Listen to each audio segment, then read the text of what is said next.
ಭಗವದ್ಗೀತೆ ಹಿಂದಿನ ಕಾಲದಲ್ಲಿ ಅಂದ್ರೆ ನಾವು ಚಿಕ್ಕವರಾಗಿದ್ದಾಗಿರ್ಬಹುದು, ಮನೆಗಳಲ್ಲಿ ಅಜ್ಜಿ ತಾತಂದ್ರು ಇವರೆಲ್ಲ ಇದ್ದಾಗ ನಮಗೆ ಕಂಠಸ್ಥ ಕೆಲವೊಂದು ಶ್ಲೋಕಗಳು ಅಟ್ಲೀಸ್ಟ್ ಹೇಳ್ಕೊಡ್ರು. ಆದ್ರೆ ಇವತ್ತು ನಾವೆಲ್ಲ ತುಂಬಾ ಬ್ಯುಸಿ ಆಗೋಗಿ ಸಾಕಷ್ಟು ನಮ್ಮ ರೂಟ್ಸ್ ಅನ್ನ ಬಿಟ್ಬಿಟ್ಟಿದೀವಿ. ಭಗವದ್ಗೀತೆ ಯಾಕೆ ಸೆಲೆಕ್ಟ್ ಮಾಡ್ಕೋತೀವಿ? ಬೇರೆ ಯಾವ್ದೋ ಬುಕ್ ಬರೆಯಕ್ ಕೊಡ್ಬೋದಲ್ವಾ? ಭಗವದ್ಗೀತೆನೇ ಯಾಕೆ ಗೊತ್ತಾ ಯಾರಿಗಾದ್ರೆ?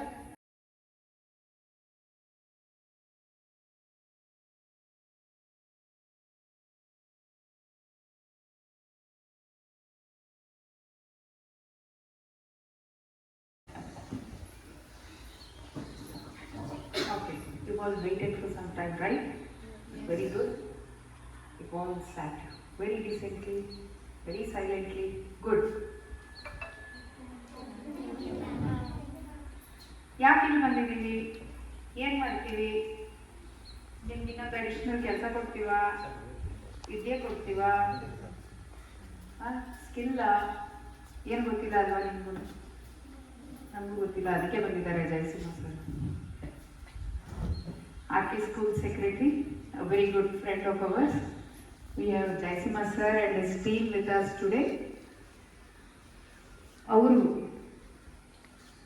ಇವತ್ತಿನ ಈ ಸಭೆಯ ಉದ್ದೇಶ ಮತ್ತೆ ನಡವಳಿಕೆಗಳನ್ನೆಲ್ಲ ನಡೆಸಿಕೊಡ್ತಾರೆ. First of all, hearty welcome to you all.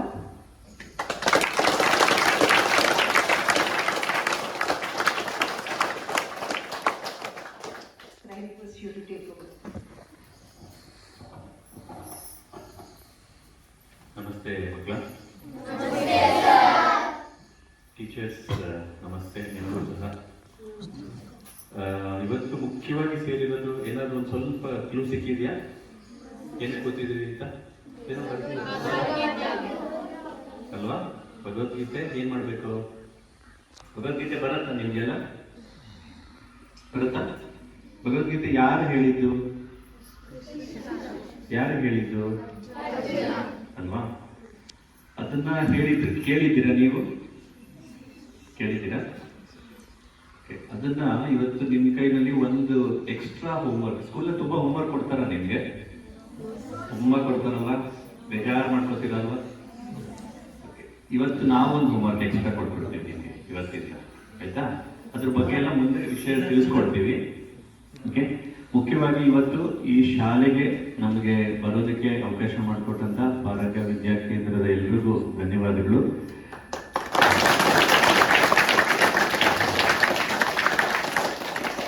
Bhagavad Gita ಎಲ್ಲ ಕಡೆ ಹೇಳಿಸಿದ್ದಾರೆ ಅಲ್ವಾ? ಎಲ್ಲ ಕಡೆ ಭಗವದ್ಗೀತೆ ಹೇಳಿಸಿ ಅದಕ್ಕೆ ಕಾಂಪಿಟೇಷನ್ ಎಲ್ಲ ಮಾಡಿತ್ತು. ಇಲ್ಲಿ ಇವತ್ತು ಬೇರೆ ತರ ಭಗವದ್ಗೀತೆ. ಹೇಗೆ ಅಂದ್ರೆ ಅದೇ ಭಗವದ್ಗೀತೆನೆ, ಆದ್ರೆ ನೀವು ಬರೀಬೇಕು, ಆಯ್ತಾ? ಅದನ್ನ ಹೇಳ್ಕೊಡೋದಕ್ಕೆ ನಿಮ್ಗೆ ಹೇಗೆ ಬರೀಬೇಕು, ಏನೇನ್ ಮಾಡಬೇಕು ಅಂತ ನಿಮ್ಗೆ ಒಂದು ಪುಸ್ತಕ ಕೊಡ್ತಾರೆ.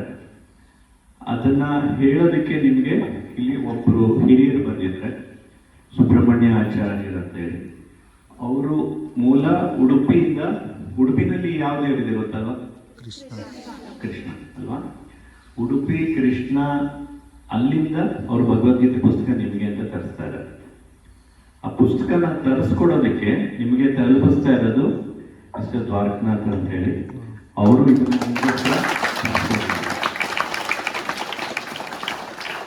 ಈಗ ಅದನ್ನ ಹೇಗೆ ಬರೀಬೇಕು, ಏನೇನ್ ಮಾಡಬೇಕು ಅಂತ ಹೇಳಿ ಈಗಾಗಲೇ ನಾವು ಶುರು ಮಾಡಿಬಿಟ್ಟಿದ್ದೀವಿ. ಇವಾಗ ನಾವು ನಿಮ್ ಜೊತೆ ಕಾಂಪಿಟೇಷನ್ ಮಾಡ್ತಾ ಇದ್ದೀವಿ. ನಿಮ್ ಸ್ಕೂಲ್ನವ್ರು ಫಸ್ಟ್ ಬರೀತಾರ, ನಮ್ಮ ಸ್ಕೂಲ್ನವ್ರು ಫಸ್ಟ್ ಬರೀತಾರ? ನೋಡೋಣ. ಓಕೆ, ಸರಿ, ನೋಡೋಣ, ಆಯ್ತಾ? ಸರಿ, ಕಾಂಪಿಟೇಷನ್ ಅಲ್ಲಿ ನೋಡ್ಬೇಕು. Very healthy competition. ಭಗವದ್ಗೀತೆನಲ್ಲಿ ಯಾರು ಬರೀತಾರೆ, ಎಷ್ಟು ಬರೀತಾರೆ, ಹೇಗೆ ಬರೀತಾರೆ. ಆಮೇಲೆ ಸುಮ್ಮನೆ ಬರಿಬಾರ್ದು. ಹೇಗೆ ಬರಿಬೇಕು? ಗುಂಡಕ್ಕೆ ಬರಿಬೇಕು, ತಪ್ಪು ಮಾಡಬಾರ್ದು ಅಲ್ವಾ? ಯಾಕೆಂದ್ರೆ ನೀವು ಬರಿತಾ ಇರೋದು ಮೊದಲನೇದಾಗಿ ದೇವರದು ಅಲ್ವಾ? ತಪ್ಪಾಗಬಾರ್ದು. ಅದನ್ನೆಲ್ಲ ಹೇಗೆ ಬರಿಬೇಕು, ಏನ್ ಮಾಡ್ಬೇಕು ಅಂತ ಹೇಳಿ ಇವಾಗ ಅವ್ರು ಹೇಳ್ತಾರೆ. ಅದನ್ನ ಬರೆದ ಮೇಲೆ ಏನಾಗತ್ತೆ, ಅದರಿಂದ ನಿಮ್ಗೆ ಏನೇನು ಪ್ರಯೋಜನಗಳಿದೆ, ಆಮೇಲೆ ಅದು ಆ ಪುಸ್ತಕ ಏನ್ ಮಾಡ್ತಾರೆ, ಎಲ್ಲ ವಿಷಯ ನಿಮ್ಗೆ ತಿಳಿಸ್ತಾರೆ. ಆಮೇಲೆ ಇದು ನೀವಷ್ಟೇ ಬರೆಯೋದಲ್ಲ, ನಿಮ್ಮ ಅಪ್ಪ ಅಮ್ಮ ಬರಿಬೋದು, ನಿಮ್ಮ ಮನೆಯಲ್ಲಿ ಅಣ್ಣ ತಂಗಿ ಇದ್ರೆ ಅವರು ಬರಿಬೋದು, ಅಕ್ಕ ತಂಗಿ ಬರಿಬೋದು, ಆಮೇಲೆ ಅಜ್ಜಿ ತಾತ ನಿಮ್ಗೆ ಹೋದಾಗ ಮನೆಯಲ್ಲೆಲ್ಲ ತುಂಬ ಬರೀತೀಯ, ಏನ್ ಮಾಡ್ತೀಯ ಅಂತೆಲ್ಲ ತುಂಬಾ ಕ್ವಶನ್ ಕೇಳ್ತಾರಲ್ವಾ, ಅವ್ರಿಗೂ ಕೊಟ್ಟು ಬರೆಸ್ಬಿಡ್ಬೋದು ಅಲ್ವಾ. ಅವಾಗ ಜಾಸ್ತಿ ನಿಮಗೆ ಪ್ರಶ್ನೆ ಕೇಳಲ್ಲ ಅವರು, ಆಯ್ತಾ. ಅವ್ರ ಕೇಳಿ ಬರೆಸ್ಬೋದು, ಎಲ್ಲರಿಗೂ ಕೊಡ್ಬೋದು, ಆಯ್ತಾ. ಸೊ ರೆಡಿ ಇದ್ದೀರಾ? Okay, very good. So thank you. ನಾನು ಸುಬ್ರಹ್ಮಣ್ಯಾಚಾರ್ಯರಿಗೆ ಒಂದು ಪೂರ್ತಿ ವಿವರ ಕೊಡಬೇಕು ಅಂತ ಕೇಳ್ಕೊಳ್ತೀನಿ. ದಯವಿಟ್ಟು ನಿಧಾನವಾಗಿ ಎಲ್ಲ ಕೇಳ್ಕೊಳ್ಳಿ, ಏನೇನು ಮಾಡಬೇಕು ಅಂತ. ತುಂಬಾ ನಿಧಾನವಾಗಿ ಅವರೆಲ್ಲ ಅರ್ಥ ಹೇಳ್ತಾರೆ, ಯಾಕೆ ಮಾಡಬೇಕು, ಏನು ಮಾಡಬೇಕು, ಹೇಗೆ ಶುರು ಮಾಡಬೇಕು ಅಂತ ಎಲ್ಲ, ಆಯ್ತಾ. Okay, thank you.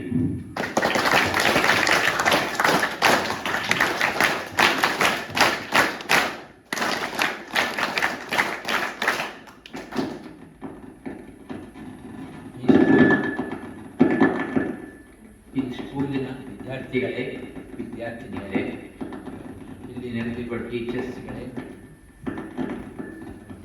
ನಾನು PS ಆಚಾರ್ಯ, ಉಡುಪಿ ಕೃಷ್ಣ ಟೆಂಪಲಿಂದ ಬಂದಿದ್ದೇನೆ.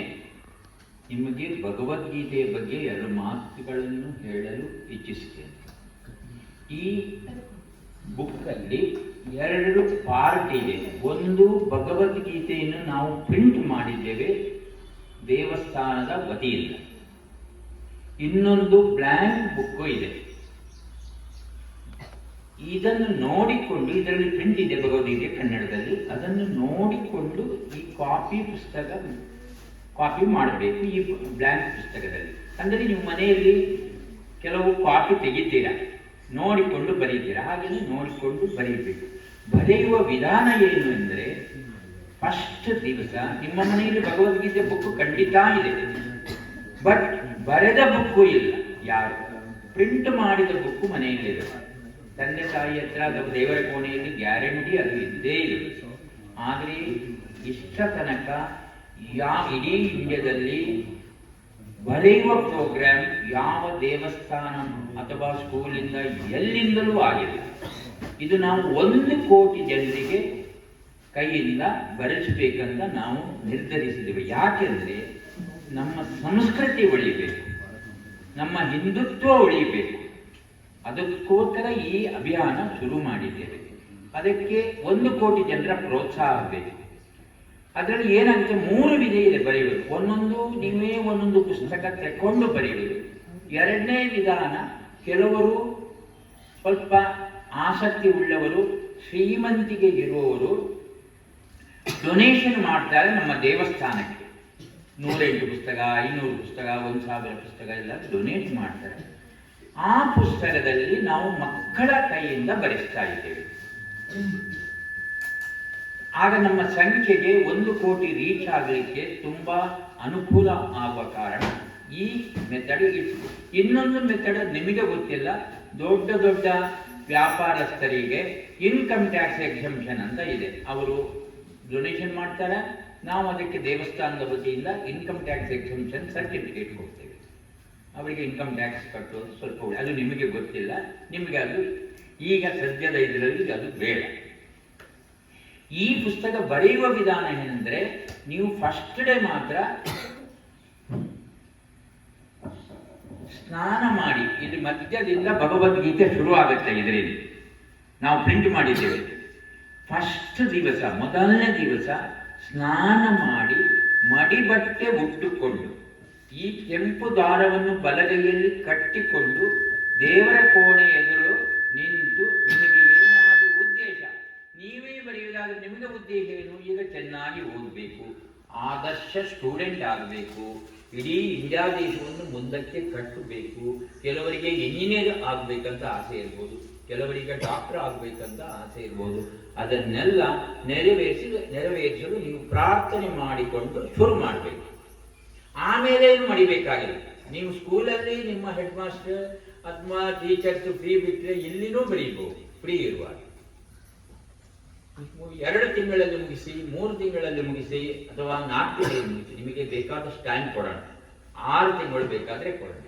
ಬರೆದು ನೀವು ಕಂಪ್ಲೀಟ್ ಎಲ್ಲರೂ ಬರೆದು ನಾನು ಮುಂದೆ ಬಂದು ಬರೆದು ಅದನ್ನು ನಿಮ್ಮ ಸ್ಕೂಲ್ ಹೆಡ್ ಮಾಸ್ಟರ್ ಹತ್ರ ಕೊಟ್ಟು, ಅವರು ನಮಗೆ ಕೊಟ್ಟು, ನಾವು ಉಡುಪಿಗೆ ತಗೊಂಡು ಹೋಗಿ ಅಲ್ಲಿ ಪೂಜೆ ಮಾಡಿಸಿ, ಕೃಷ್ಣನಿಗೆ ಪೂಜೆ ಮಾಡಿಸಿ ಪ್ರಸಾದ ರೂಪದಲ್ಲಿ ನಿಮಗೇ ಆ ಪುಸ್ತಕ, ನೀವು ಬರೆದ ಪುಸ್ತಕ ಕೊಡ್ತು. ಆಮೇಲೆ ಅದನ್ನು ನೀವು ನಿಮ್ಮ ಮನೆ ದೇವರ ಕೋಣೆಯಲ್ಲಿ ಇಟ್ಟು ದಿವಸ ಕೈ ಮುಗಿದರೆ ಕೃಷ್ಣ ಸದಾ ನಿಮ್ಮ ಜೊತೆ ಇದ್ದು ನಿಮ್ಮ ಮನೆಯಲ್ಲಿದ್ದು ನಿಮಗೆ ರಕ್ಷಣೆ ಕೊಡ್ತಾನೆ. ಈಗ ಅರ್ಥ ಆಯ್ತಾ? ಖಂಡಿತ. ಎಷ್ಟು ಬೇಗ ಬರೀತೀರಾ ಅಷ್ಟು ಬೇಗ ಶುರು ಮಾಡಿ. ಈಗ ಶ್ರಾವಣ ಮಾಸ ಶುರುವಾಗಿದೆ, ಈಗ ಎಲ್ಲಾ ದಿವಸಗಳು ಒಳ್ಳೆದಿದೆ. ನೀವು ನಾಳೆನೇ ಬರೀಲಿಕ್ಕೆ ಶುರು ಮಾಡಿ. ಇವತ್ತು ನಿಮಗೆ ಪುಸ್ತಕ ಕೊಡ್ತೇವೆ. ಆಮೇಲೆ ಈ ಇನ್ನೊಂದು ಬುಕ್ಕಲ್ಲಿ ನಿಮ್ಮ ಹೆಸರು ಇಮಿಡಿಯೇಟ್ಲಿ ಬರೀಬೇಕು. ಅದರಲ್ಲಿ ಕಾಲಮ್ ಇದೆ, ಆ ಹೆಸರು ನಿಮ್ಮ ಹೆಸರು ಬರೀಬೇಕು. ಅಂದ್ರೆ ಪೂಜೆ ಮಾಡುವಾಗ ಒಂದು ಆಕೆ ಈಕೆ ಆಗಬಾರ್ದು, ಇನ್ನೊಬ್ಬರಿಗೆ ಹೋಗಬಾರ್ದು ಆ ಪುಸ್ತಕ. ಅದಕ್ಕೋಸ್ಕರ ನಿಮ್ಮ ಅಥವಾ ಮನೆಯಲ್ಲಿ ಇನ್ನೊಂದು ಫೋಟೋ ಇದ್ರೆ ಅಲ್ಲಿ ಫೋಟೋ ಅಂಟಿಸಿದ್ರೆ ಇನ್ನೂ ಒಳ್ಳೆಯದು. ಅಲ್ಲ, ಸಣ್ಣ ನಿಮ್ಮ ಪಾಸ್ಪೋರ್ಟ್ ಸೈಜ್ ಫೋಟೋ ಅಂಟಿಸಿದ್ರೆ ಇನ್ನೂ ಒಳ್ಳೆಯದು. ಇಷ್ಟು ಮಾತ್ರವಲ್ಲ, ನಿಮ್ಮ ಅಕ್ಕಪಕ್ಕದ ಮನೆಯವರಿಗೂ ಇದನ್ನು ತಿಳಿಸಬೇಕು. ಅವರಿಗೆ ಪುಸ್ತಕ ಬೇಕಾದ್ರೆ ನನ್ನ ನಂಬರ್ ನಿಮ್ಮ ಹೆಡ್ ಮಾಸ್ಟರ್ ಹತ್ರ ಸಿಗುತ್ತೆ, ನನಗೆ ಫೋನ್ ಮಾಡಿ ನಾನು ಪುಸ್ತಕ ಕಳಿಸಿಕೊಡ್ತೀನಿ. ನೀವು ಮಾತ್ರ ಬರೆಯುವುದಲ್ಲ, ನೀವು ಪ್ರಚಾರನೂ ಮಾಡಬೇಕು. ನಿಮ್ಮ ಕೈಯಿಂದ ಪ್ರಚಾರನೂ ಆಗ್ಬೇಕು. ನಮ್ಗೆ 1 ಕೋಟಿ ಸಂಖ್ಯೆ ನಾವು ರೀಚ್ ಆಗಬೇಕು. ಅದಕ್ಕೋಸ್ಕರ ಎಲ್ಲರ ಸಹಾಯ ಬೇಕು. ಇದಕ್ಕೆ 1 ಕೋಟಿ ಜನರಿಗೆ ತಲುಪಿದ್ರೆ 10 ಕೋಟಿ ಜನರಿಗೆ ಅದು ಆರಾಮದಲ್ಲಿ ತಲುಪುತ್ತೆ. ಅದಕ್ಕೆ ನಿಮ್ಮ ಸಹಾಯ ಬೇಕು. ಇನ್ನು ಏನಾದ್ರೂ ನಿಮಗೆ ಕ್ವಶನ್ಸ್ ಇದ್ರೆ ಕೇಳಿ. ಬರೀತೀರಿ?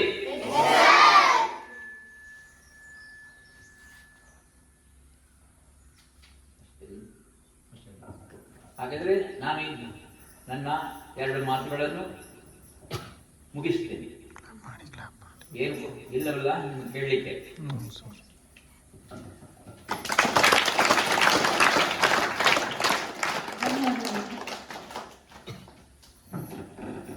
ಭಗವದ್ಗೀತೆ ಹಿಂದಿನ ಕಾಲದಲ್ಲಿ ಅಂದ್ರೆ ನಾವು ಚಿಕ್ಕವರಾಗಿದ್ದಾಗಿರ್ಬಹುದು, ಮನೆಗಳಲ್ಲಿ ಅಜ್ಜಿ ತಾತಂದ್ರು ಇವರೆಲ್ಲ ಇದ್ದಾಗ ನಮಗೆ ಕಂಠಸ್ಥೆ ಕೆಲವೊಂದು ಶ್ಲೋಕಗಳು ಅಟ್ಲೀಸ್ಟ್ ಹೇಳ್ಕೊಡ್ರು. ಆದ್ರೆ ಇವತ್ತು ನಾವೆಲ್ಲ ತುಂಬಾ ಬ್ಯುಸಿ ಆಗೋಗಿ ಸಾಕಷ್ಟು ನಮ್ಮ ರೂಟ್ಸ್ ಅನ್ನ ಬಿಟ್ಬಿಟ್ಟಿದೀವಿ. ಭಗವದ್ಗೀತೆ ಯಾಕೆ ಸೆಲೆಕ್ಟ್ ಮಾಡ್ಕೋತೀವಿ? ಬೇರೆ ಯಾವ್ದೋ ಬುಕ್ ಬರೆಯಕ್ ಕೊಡ್ಬೋದಲ್ವಾ? ಭಗವದ್ಗೀತೆನೇ ಯಾಕೆ ಗೊತ್ತಾ ಯಾರಿಗಾದ್ರೆ? ಏನಿದೆ ಭಗವದ್ಗೀತೆನಲ್ಲಿ? ಏನಿದೆ? ಸುಮ್ಮನೆ ನಾವು ಕೇಳ್ತೀವಿ. ಎಲ್ಲಿ ನೋಡಿದೀರಾ ಭಗವದ್ಗೀತೆನ? ಅಂದ್ರೆ ಕೋರ್ಟಲ್ಲಿ ಟಿವಿ ತೋರಿಸ್ತಾರೆ, ನಮ್ಮ ಕೋರ್ಟಲ್ಲಿ ಇರುತ್ತೆ, ನಮ್ಮನೆ ದೇವ್ರ ಮನೇಲಿ ಇರುತ್ತೆ, ಆಟದ ಮೇಲೆ ಇರುತ್ತೆ. ಸರಸ್ವತಿ ಹಬ್ಬದ ದಿನ ತೆಗಿತೀವಿ, ಧೂಳು ಕೊಡೋದು 3 ದಿನ ಹೂ ಬಿಟ್ಟು ಎತ್ತಿಟ್ರೆ ಮತ್ತೆ ಅಟ್ಟ ಹತ್ತುತ್ತೆ. ಅಂದ್ರೆ ಇವತ್ತು ಆ ಪರಿಸ್ಥಿತಿಗೆ ಬಂದ್ಬಿಟ್ಟಿದೀವಿ. ನಮ್ಮ ಜೀವನದ ಮೌಲ್ಯಗಳನ್ನ ಬಿಟ್ಟು ಬಿಡ್ತಿದ್ವಿ. You are all nation builders. ನಾಳೆ ದೇಶ ಮುಂದುವರಿಬೇಕು ಅಂದ್ರೆ ನಿಮ್ಮಲ್ಲಿ ನಿಮ್ಮ ದೇಶ, ಭಾಷೆ, ವಿಚಾರ, ಮೌಲ್ಯಗಳ ಬಗ್ಗೆ ಸ್ಟ್ರಾಂಗ್ ಬೇಸ್ ಇರಬೇಕು. ನಿಮ್ಮಲ್ಲಿ ಯಾರನ್ನಾದ್ರೂ ನಿಮ್ಮವರೇ ಬರೆದಂತ ಕೃತಿಗಳು ಇದೆಯಾ? ಇಲ್ಲ ಅಲ್ವಾ? ಹಾಗಾಗಿ ಭಗವದ್ಗೀತಾ ಲೇಖನ ಅಭಿಯಾನ ಇದೆ, ಬರೆಯೋದು. ಇನ್ನೊಂದು 20 ವರ್ಷ ಬಿಟ್ರೆ ನಿಮ್ಗೂ ಮದುವೆ ಆಗಿರುತ್ತೆ, ಮಕ್ಕಳಿರ್ತಾರೆ, ಅವ್ರಿಗೆ ಹೇಳ್ಬೋದು ನಾನು ಭಗವದ್ಗೀತೆಯನ್ನ ಬರೆದು ಕಲ್ತಿದ್ದೀನಿ. ಮುಂದಿನ ವರ್ಷ ಸರಸ್ವತಿ ಪೂಜೆಗೆ ನಾನು ಬರೆದ ಭಗವದ್ಗೀತೆಯನ್ನ ಪೂಜೆಗೆ ಇಡ್ತೀನಿ. This is open to everybody. All teachers, staff members, everybody can participate. ಒಂದು ಬುಕ್ ತಗೊಂಡು ಹೋಗಿ ಸರ್ ಹೇಳಿದ್ದಾರೆ ನಾನು 2 ಬರಿತೀನಿ, ನೀನ್ 2 ಬರಿ, ಪಕ್ಕದವ್ರು 2 ಬರಿ ಅಲ್ಲ. ಅಜ್ಜಿ, ತಾತ, ಅಪ್ಪ, ಅಮ್ಮ, ಚಿಕ್ಕಮ್ಮ, ದೊಡ್ಡಮ್ಮ, ಕಸಿನ್ಸ್ ಎಲ್ಲರೂ ಬರಿಬೋದು. ಅಂದ್ರೆ ಎಲ್ಲರೂ ಒಂದೊಂದು ಪುಸ್ತಕ ಬರಿಬೇಕು. ಎಲ್ಲರೂ ಸೇರಿ ಒಂದು ಪುಸ್ತಕ ಬರೆದು ಬಿಡೋದಲ್ಲ. ಮನೆಗೆ ಹೋಗಿ ನಿಮ್ಮ ಅಣ್ಣಗೆ ನೋಡಿ ನಂಗೆ ಹೋಮ್ ವರ್ಕ್ ಕೊಟ್ಟಿದ್ದಾರೆ, ನೀನ್ ಬರಿ, ನಾನು ಹೆಸರಾಕತ್ತೀನಿ. ಅಲ್ಲ, ನೀನೊಂದು ಬರಿಬೇಕು, ನಿಮ್ಮ ಅಣ್ಣ ಒಂದು ಬರಿಬೇಕು. ಗೊತ್ತಾಯ್ತಾ? ಸ್ಪ್ರೆಡ್ ಮಾಡ್ತೀರಾ ಈ ತರ? Remember, it is A divine work. ಶ್ರದ್ಧೆಯಿಂದ ಬರಿಬೇಕು, ತಪ್ಪಿಲ್ಲದೆ ಬರಿಬೇಕು, ಗುಂಡಾಗಿ ಬರಿಬೇಕು. ಯಾಕಂದ್ರೆ ಮತ್ತೆ ಆ ಪುಸ್ತಕ ನಿಮ್ಮ ಹತ್ರನೇ ಬರುತ್ತೆ, ನಿಮ್ಮ ಕೋಣೆನಲ್ಲಿರುತ್ತೆ, ನಿಮ್ಮ ಕೈನಲ್ಲಿರುತ್ತೆ, ನೀವೇ ಓದ್ತೀರ. It is a very divine job children. ಭಕ್ತಿ ಶ್ರದ್ಧೆಗಳಿಂದ ಮಾಡಿ, ಭಗವದ್ಗೀತೆಯಲ್ಲಿ ಮಾಡುವಂತಹ ಪ್ರೊನೌನ್ಸಿಯೇಷನ್, ಅರ್ಥ ಮಾಡಿಕೊಳ್ಳುವಂತಹ ಶ್ಲೋಕಗಳಿಂದ ಜೀವನದ ಬಹಳಷ್ಟು ಮೌಲ್ಯಗಳು ನಮಗೆ ಸಿಗುತ್ತೆ. ಹಾಗಾಗಿ ನಿಮ್ಮನ್ನ ಬರೀರಿ ಅಂತ ಹೇಳ್ತಿರೋದು. ನಾನೇ ಬರಿಬೇಕು ವಾಲಂಟಿಯರ್ ಆಗಿ, ಇದೊಂದು ಬೇರೆ ಕೆಲಸ ಕೊಟ್ಟರು ಅಲ್ಲ, ಇದು ನಾನೇ ಮಾಡಬೇಕಾದಂತಹ ಕೆಲಸ. ನಾನು ಮಾಡ್ತೀನಿ. ಏನಕ್ಕೋಸ್ಕರ ಮಾಡ್ತೀನಿ?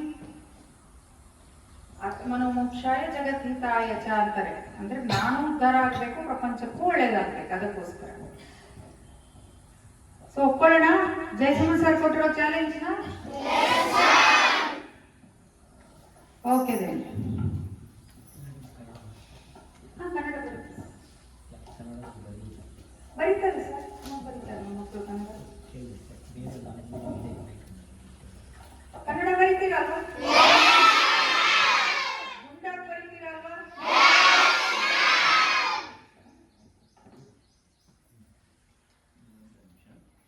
ಇದರಲ್ಲಿ ಪ್ರಿಂಟ್ ಆಗಿದೆ ಶ್ಲೋಕ, ಆಯ್ತಾ?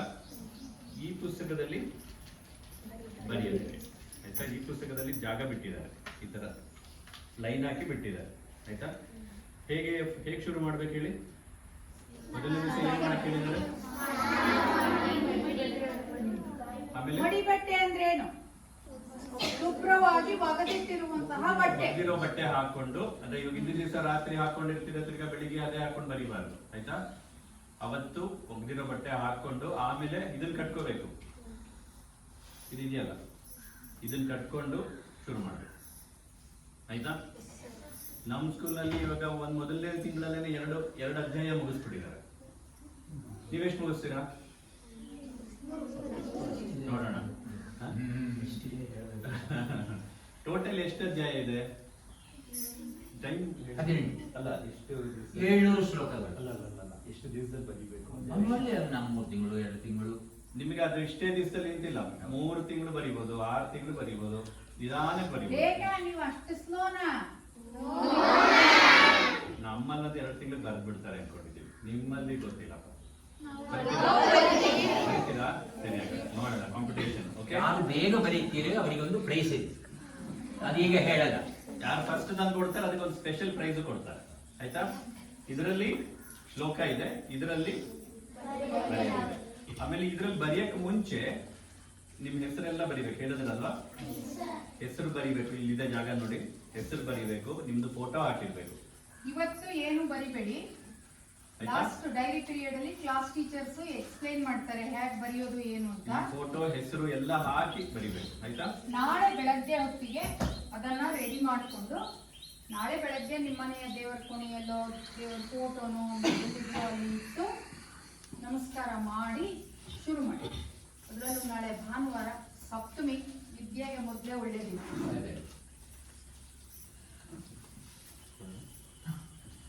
ಒಬ್ಬೊಬ್ಬರಾಗಿ ಬಂದು ಇಸ್ಕೊಂಡು ಹೋಗ್ಬೇಕು, ಆಯ್ತಾ?